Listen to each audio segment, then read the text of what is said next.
बारे में पूछ रहे हो, जिसके लिए जूते लेके घूम रहे हो, वो बालक कैसा दिखता है? तो रसखान साहब बता रहे हैं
भगवान श्री कृष्ण जी स्वयं सोचते हैं कि वो बेचारा मेरे लिए जूते बनवा करके लाया है, कोई उसको मेरे बारे में बता ही नहीं पा रहा है, अब कौन बताएगा? तो भगवान श्री कृष्ण स्वयं एक साधारण मनुष्य के रूप में, राहगीर के रूप में रसखान साहब को मिलते हैं और रसखान साहब से पूछते हैं कि क्यों भैया, क्यों परेशान हो, क्या हो गया?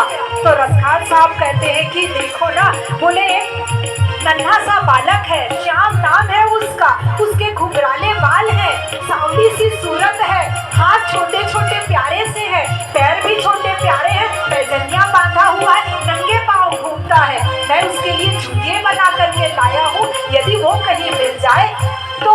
वह साधारण मनुष्य के रूप में जो भगवान श्री कृष्ण थे, उन्होंने कहा अच्छा, जिस प्रकार का बालक तुम बता रहे हो, उस प्रकार का बालक कहाँ रहता है मैं जानता हूँ। और आगे भगवान जो है उसे कहते हैं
वैसे तो उनके कई जगह धाम है, द्वारिका, जगन्नाथपुरी और जाने कई जगहों में उनका धाम है।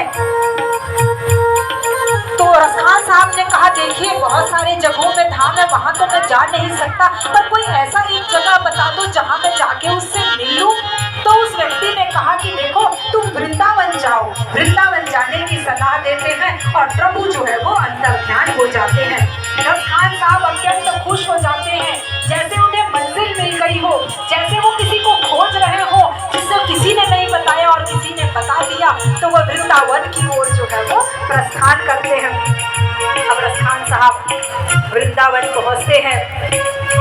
अलग धर्म संप्रदाय के होने के कारण वहां मंदिरों में उन्हें जाने से, प्रवेश से उन्हें रोक दिया जाता है। तो भी रसखान साहब मंदिरों के दरवाजे, गलियों में घूमते हैं और अंत में थक जाते हैं। जब उन्हें शाम कहीं नहीं मिलते तो वो गोविंद कुंड में जा करके बैठ जाते हैं। थक कर शरीर चूर और मन में केवल एक ही बात, एक ही भाव था, एक ही लगन थी कि कैसे भी करके उन्हें शाम से मिलना है, शाम के दर्शन हो जाए। शाम के समय श्रीनाथ जी के मंदिर की ओर एक टक हो करके वह देखते। रसखान साहब के शरीर में कोई, उन्हें शरीर की कोई सुध नहीं थी, तन में मन में कोई इच्छा नहीं थी, भूख प्यास जैसे सब तिरोहित हो गए थे। और जब मंदिर में घंटियां बजती, घंटों की जब आवाज आती, मंदिर में जब आरती होती तो आरती के स्वरों के साथ जैसे अंदर की पुकार भी सम्मिलित हो जाती। रसखान साहब कहते अब तो दर्शन दे दो श्याम, अब तो दर्शन दे दो श्याम, अब तो दर्शन दे दो। आंखों से आंसुओं की धार प्रवाहित हो रही थी, आंसुओं से ही सारा शरीर जो है वो धुल धुल करके पवित्र होता जा रहा था। अहंकार तो सारा विनष्ट हो गया था, विकलित हो गया था। अब शेष यदि रसखान साहब के अंदर कुछ रह गया था तो बस उनके अंतस की पुकार रह गई थी और वो अंदर करुण पुकार से श्याम को पुकार रहे थे।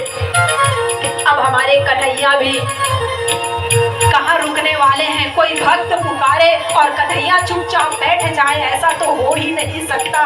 कन्हैया को चाहिए भी क्या, वो तो चाहते ही हैं कि कोई भक्त उन्हें पुकारे। अब होना क्या था, भगवान श्री कृष्ण जो है वो सोचने लगते हैं कि मेरा ये भक्त मेरे को पुकार करके इतना रो रहा है, कहीं ऐसा ना हो कि वो लोग डूब जाए।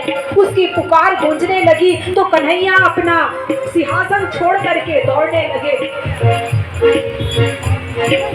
वही पीतांबर, वही घुंघरू जो जैसा वर्णित चित्र में वो देखे थे वैसे ही रसखान साहब ने स्वयं वर्णित किया है कि जैसो श्रृंगार व चित्र में हो तो तैसे ही वस्त्र आभूषण अपने श्री हस्त में धारण कियो पधारो।